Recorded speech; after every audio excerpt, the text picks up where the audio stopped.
Hi! Welcome back to my channel. It's me Divya. పిల్లల lunch బాక్స్‌లోకి morning క్విక్‌గా, ఈజీగా, సింపుల్‌గా అలాగే ఎంతో టేస్టీగా చేసుకునే ఈ గ్రీన్ కోకోనట్ రైస్ రెసిపీనైతే చూసేయండి.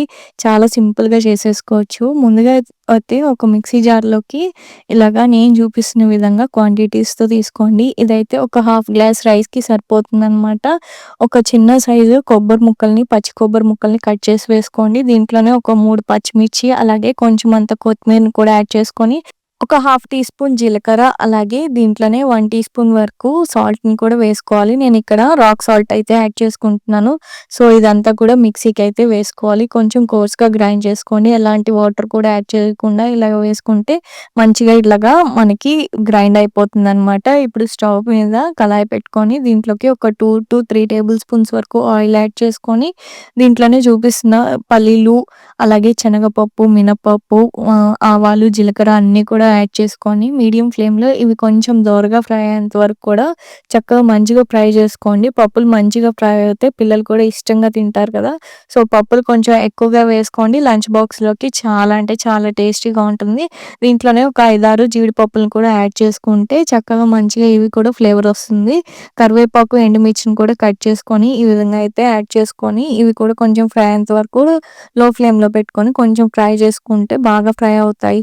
లో ఫ్లేమ్‌లో 2 నిమిషాల పాటు ఇవన్నీ కూడా కొంచెం ఫ్రై చేసుకున్న తర్వాత ముందుగా మనం మిక్సీకి వేసుకున్న కొబ్బరి, పచ్చిమిర్చి, కొత్తిమీరని కూడా వేసేసుకొని చక్కగా లో ఫ్లేమ్‌లో ఒక 2 నిమిషాల పాటు కొబ్బరి అంతా కూడా పచ్చి వాసన పోయేంత వరకు కూడా ఇలాగా ఆయిల్‌లో మంచిగా ఫ్రై చేసుకోండి. కొబ్బరి పచ్చి వాసన పోతుంది. ఒక 2-5 మినిట్స్ తర్వాత మంచిగా కలర్ అయితే ఈ విధంగా చేంజ్ అయిపోతుందనమాట. దీంట్లోనే ఇప్పుడు బాయిల్ చేసి చల్లారి పెట్టుకున్న రైస్‌ని కూడా యాడ్ చేసేసుకోవచ్చు. ఇక నేను హాఫ్ గ్లాస్ రైస్‌ని ముందే బాయిల్ చేసుకొని చల్లారపెట్టుకున్నాను. రైస్ ఎప్పుడైనా ఇట్లా ఫ్రైస్‌లోకి వేసుకోవాలన్నప్పుడు రైస్ బాయిల్ చేసుకున్నాక వెంటనే తీసి చల్లారపెట్టుకోండి. ఇలాగా పొడి పొడిగా వస్తుందనమాట. సో, నేనైతే ఇక్కడ 2 కప్స్ వరకు రైస్ యాడ్ చేశాను. అంటే హాఫ్ గ్లాస్ వరకు రైస్ తీసుకున్నాను. సో, ఈ రైస్ అంతా కూడా యాడ్ చేసుకొని ఒకసారి ఇదంతా కూడా మంచిగా లో ఫ్లేమ్‌లో పెట్టుకొని కలుపుకోవాలి. ఒకవేళ సాల్ట్ మీకు టేస్ట్‌కి తగ్గట్టు కావాలంటే ఇప్పుడే అడ్జస్ట్ చేసేసుకోవచ్చు. సాల్ట్ చెక్ చేసుకొని ఒకసారి అంతా కూడా కలుపుకొని అయితే జనరల్‌గా ఈ రెసిపీ చేయాలంటే మన ఇంట్లో పచ్చి కొబ్బరి ఉంటే మాత్రం డెఫినిట్‌గా పిల్లలకి క్విక్‌గా అయిపోతుందనమాట. పిల్లలకే కాదు పెద్దవాళ్ళకి కూడా ఆఫీస్ టైమ్‌లో లంచ్ బాక్స్ క్విక్‌గా అయిపోతుంది. చక్కగా మంచి స్పైసీగా ఉంటుంది. ఇందులో ఇంకేం మిక్స్ చేయకుండా సింపుల్‌గా ఈజీగా అయిపోతుంది. ఫైనల్‌గా ఒక 2 టేబుల్ స్పూన్స్ వరకు గీని యాడ్ చేసుకోండి. టేస్ట్, అరోమా అయితే చాలా బావుంటుందనమాట.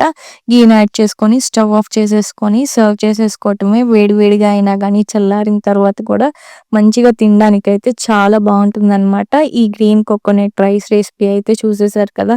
సింపుల్ అండ్ టేస్టీగా ఉంటుంది. ఒక్కసారి మీరు కూడా ట్రై చేసి ఎలా ఉందో నాకు కామెంట్ సెక్షన్‌లో కామెంట్ చేయండి. అలానే మన ఛానెల్‌ని కూడా సబ్స్క్రైబ్ చేసుకోండి. మీ ఫ్రెండ్స్ అండ్ ఫ్యామిలీ మెంబర్స్‌కి షేర్ చేయండి, లైక్ చేయండి. Thank you for watching this video.